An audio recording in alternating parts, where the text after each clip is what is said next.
Hi guys, this is Bell Channel 2018 and welcome back to my vlog. Naniniwala si Director na si May Cruz Alviar na malayong malayo pa ang mararating ng career ng magka-love team na sina Donnie Pangilinan at Bel Mariano.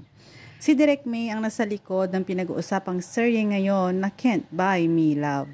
At wala itong masabi sa husay at professionalism ng kapamilya couple. Inisa-isa ng blockbuster director ang qualities ng Don Bell na naging daan para tanggapin at mahalin sila ng madlang people at tangkilikin ang mga ginagawa nilang projects together. First is the chemistry, kasi kumbaga nakikita yon, it's very transparent, it's very evident na nakikita yung chemistry nila ng audience and that's why kinikilig sila. So that's how they started.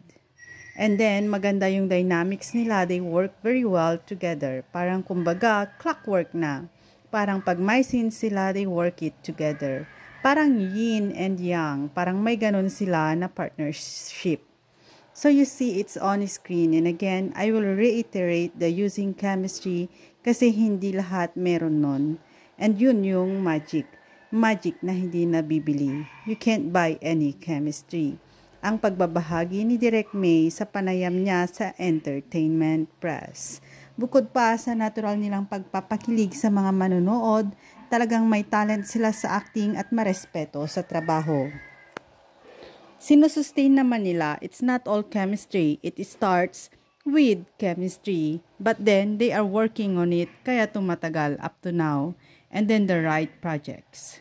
So they were blessed to be given projects that led them to this. So and they did. Kumbaga, ginampanan nila yung role nila ng maganda at mahusay. That is why bumibenta ang mga projects nila. And then there will be more from them.